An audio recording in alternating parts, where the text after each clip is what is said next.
मंगो दुआ के शाला इंजदा नसीब होवे। मंगो दुआ के शाला इंजदा नसीब होवे। बिस्मिल्लाहिर्रहमानिर्रहीम। अस्सलाम वालेकुम दोस्तों और बुजुर्ग नाज़रीन, ਤੁਹਾਡੇ ਸਾਹਮਣੇ ਅਗਲੀ ਵੀਡੀਓ ਦੇ ਨਾਲ ਹਾਜ਼ਰ ਹਾਂ। ਤੁਸੀਂ ਵੇਖ ਰਹੇ ਹੋ ਕਿ ਇਹ ਇੱਕ ਜਿਹੜੀ ਬੂਟੀ ਹੈ ਜੌਜ਼ ਮਾਸਲ, ਜਿੰਨਾ ਇਹ ਗੁਲਜੌਜ਼ ਹੈ, ਇਹ ਸਮਰਜੌਜ਼ ਹੈ। समरजौज और गुलजौज।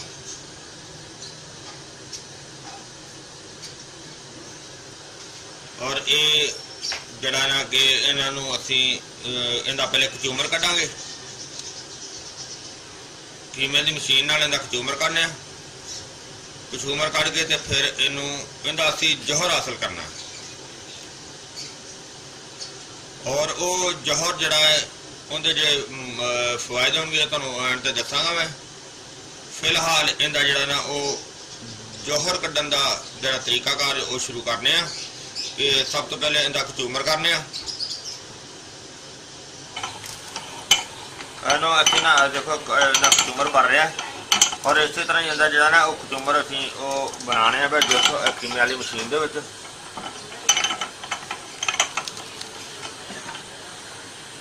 क्या देखो दाना फड़ के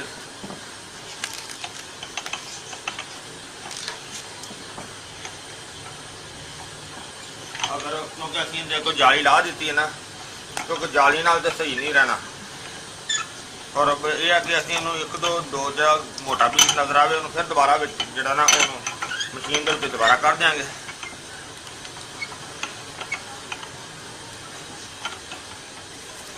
वैसे भी इनू पकड़ लीदा ना तो इहदे नाल वो अगों पीस आपे छोटे छोटे हो जाते हैं।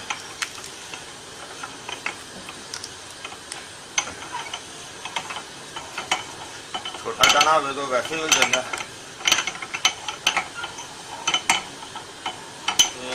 बड़ा दाना जोड़ा है इस तरह पकड़ के तो इनू जरा ना देखो असीं सारे का कचूमर कर दिता। कचूमर करने तो बाद जनाब इहदे च हुण असीं इहदे च पानी शामिल कर दिंदे आ। पानी थोड़ा जिहा होर इहदे च पा दिंदे आ और इहनूं जनाब पानी जिहड़ा इहदे च होर शामिल करके ते इहनूं फिर असीं चुल्हे ते रख के पकावांगे। पानी सिर्फ इन्ना को पा दिंदे आ जिंदे च इह अच्छी तरह गल के इहदा जिहड़ा ना असर सही तरीके दे नाल इहदा असर निकल जाएगा।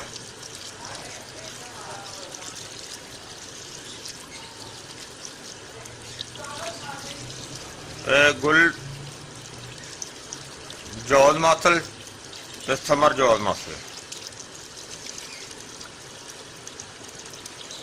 पानी बेहतरीन हो गया इहदे च। और इनू थोड़ी देर इस तरह रख के फिर असीं चूल्हे के उत्ते रखांगे।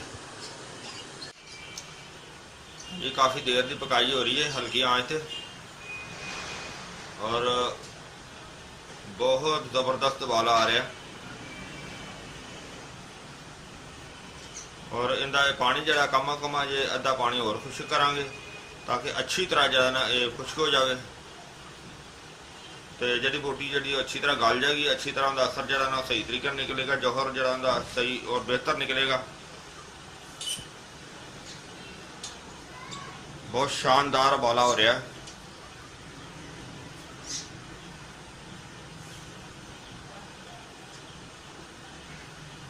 और जड़ी बूटी की खुशबू भी जबरदस्त हैगी।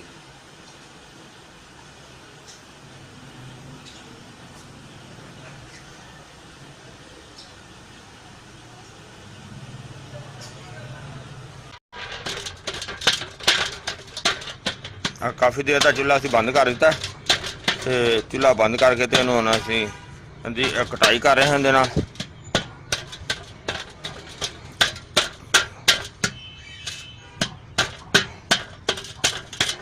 ताकि अच्छी तरह बारीक हो जाए।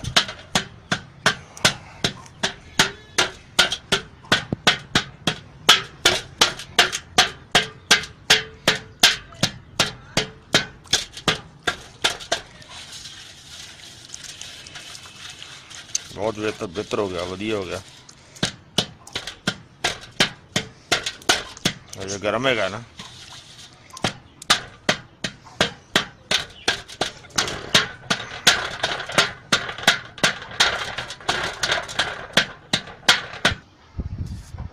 ਹਾਂਜੀ ਦੇਖੋ ਅਸੀਂ ਮਾਸ਼ਾਅੱਲਾ ਇਹਦਾ ਪਾਣੀ ਨਿਚੋੜ ਲਿਆ ਸਾਰਾ, ਜੜੀ ਬੂਟੀ ਦਾ ਦੇਖੋ ਪਾਣੀ ਤੁਹਾਡੇ ਸਾਹਮਣੇ, ਔਰ ਫੋਕ ਦਾ ਜਿਹੜਾ ਨਾ ਉਹ ਲੈਦਾ ਕਰ ਦਿੱਤਾ ਬਿਲਕੁਲ ਸਾਰਾ ਅੱਛੀ ਤਰ੍ਹਾਂ ਨਿਚੋੜ ਕੇ।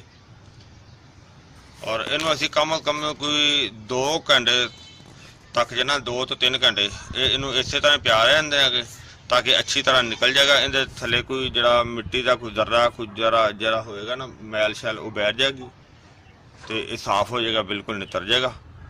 ਤੇ ਇਹਦਾ ਹੁਣ 2 ਘੰਟੇ ਦਾ 2 ਤੋਂ ਕਮ 3 ਘੰਟੇ ਦਾ ਇੰਤਜ਼ਾਰ ਕਰਨੇ ਆ। ਹਾਂਜੀ ਇਹ ਤਕਰੀਬਨ ਸਾਨੂੰ ਇਹ 3 ਤੋਂ 4 ਘੰਟੇ ਹੋ ਗਏ ਨੇ। ਹੁਣ ਅਸੀਂ ਇਹਨੂੰ ਉਲਟਾਣੇ ਆ ਤਾਂ ਕਿ ਇਹਦੇ ਜਿਹੜਾ ਮਿੱਟੀ ਘੱਟਾ ਹੋਏਗਾ ਉਹ ਥੱਲੇ ਬੈਠ ਗਿਆ ਹੋਣਾ।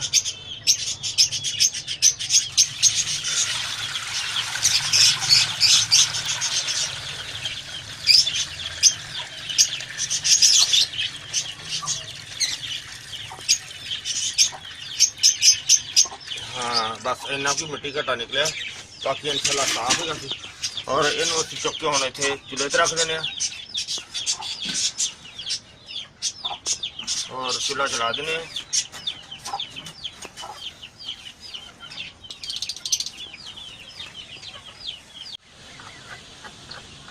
हाँ जी माशाल्लाह काफ़ी देर तो पकाई हो रही है जी, बहुत ज़बरदस्त बन रहा। तुसीं देख रहे हो कि बहुत अच्छी पकाई इहदी हो रही है और उबाला काफ़ी देर तो आ रहा। और इनू इस तरह ही असी अच्छी तरह पकावांगे। जदों इहदा पानी बिल्कुल खुश्क होने वाला हो जाएगा उदों ये क्लीयर हो जाएगा और फिर इनू जिहड़ा ना धुप दे नाल खुश्क करांगे। अगर ये पाउडर बन गया तो फिर भी ठीक है, अगर नमी च रह गया तो फिर भी ठीक है। दोनों गल्लां नाल ही बेहतर रहेगा। लेकिन फिलहाल इनू अगे मरला चला रहे हैं जिस तरह देख रहे हो तुसीं, और इस तरह तुसीं भी देखते जाना, असीं बनाते जावांगे। बहुत ज़बरदस्त बहुत आला चीज़ बन रही है। हुण शाम दी अज़ानां हो चलियां ने, होर लगियां ने, शुरू हो गई ने, तो इंशाल्लाह सिलसिला चलाते रहांगे।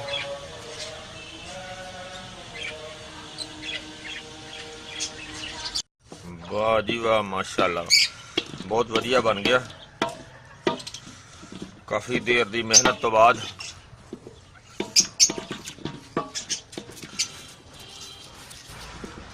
क्योंकि अग बिल्कुल जी ने वो हल्की कर दी है ताकि वो लगे ना किसी पास। लेकिन फिर भी रहना काफ़ी जरा ना हो रहा है। लिहाजा इनू हुण असीं तैयारी कर दी है। असीं देखो एक परात के उत्ते ना छापर बिछा के रखा और इहदे उत्ते असीं इहनूं जिहड़ा ना उल्टा देंगे ताकि इहदे उत्ते इहनूं खुश्क कर दिंदे आ।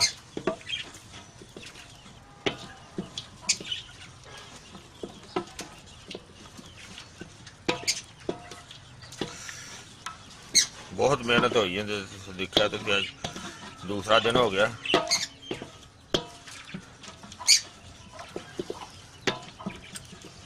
और चूल्हा असीं हुण बंद कर दिंदे और इहनूं असीं इहदे उत्ते उल्टा दिंदे।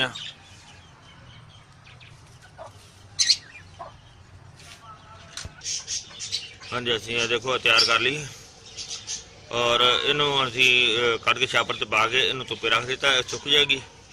तो देख लेना कि बिल्कुल पाउडर बनती है या लिक्विड किस्म की रहेगी या मोमयाई शक्ल के आ जाएगी। जिस तरह भी होगी तुहानूं दिखावांगे इंशाल्लाह। तकरीबन ज़्यादा से ज़्यादा 50 ग्राम का वजन होगा। बहरहाल वजन कर लवांगे कितना हुंदा है। माशाल्लाह साडा जौहर जिहड़ा ना बेहतरीन तैयार हो गया, बहुत ज़बरदस्त हो गया। और इसका तैयारी तो तुसीं देख ली है सारी। और इसनूं इस्तेमाल करने का तरीका यह है कि बेहतरीन इहदा यह हल है कि इहनूं नुक्साजात दे विच शामिल किया जाए, क्योंकि जिहड़े दोस्त हजरात इस चीज़ नूं जानते ने, मतलब है कि दवाई के बारे जड़ी बूटियां के बारे जानते हैं, उन्होंने वास्ते ये बेहतर है।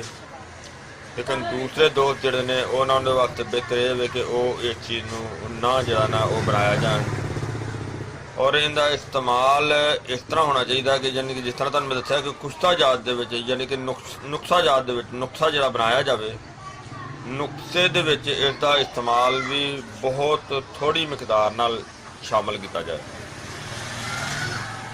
यानी कि अगर नुक्सा जात तुहाडा कोई 1 तोले के हिसाब नाल तुहाडा नुक्सा हैगा तो इसनूं जिहड़ा ना मासियां दे हिसाब नाल इस्तेमाल किया जाए। और इसनूं अगर तुसीं कल्ला इस्तेमाल करना चाहो तो मुमसिक वास्ते भी बहुत बेहतर है। और दूसरा है कि नज़रे वास्ते, पुराने घेरे वास्ते, नज़रे वास्ते भी बहुत बेहतर चीज़ है। लेकिन बेहतर है कि नुक्सा जात दे विच शामिल किया जाए। अगर इनू कल्ले नू इस्तेमाल करना भी होवे तो इनू दुध घी जिहड़ा ना घी दे विच दुध ज़्यादा शामिल करके इनू इस्तेमाल किया जाए। और इनका इस्तेमाल ज़्यादातर जिहड़ा ना सिर्फ एक टाइम ही इस्तेमाल किया जाए, खाने तो कम अज़ कम 2 घंटे पहले या खाने तो 2 घंटे बाद विच इस्तेमाल किया जाए। ये बहुत ही अच्छी, बड़ी नायाब तो बड़ी बेहतर चीज़ है। और इसनू जरा ना इस्तेमाल जिस तरह फिर मैं तुहानूं बार बार इस चीज़ के बारे दसना कि इनका इस्तेमाल सिर्फ एक टाइम तो ज़्यादा नहीं होना चाहिए। तो मैं उम्मीद करना कि मेरे दोस्तों भरावां नूं वीडियो अच्छी लगी हो जाएगी। इनू लाइक करो, शेयर करो, सबसक्राइब करना बिल्कुल नहीं भूलना। इंशाल्लाह अगली वीडियो में फिर मिलांगे। इजाज़त, अल्लाह हाफिज़, अस्सलामु अलैकुम रहमतुल्लाहि व बरकातुहू।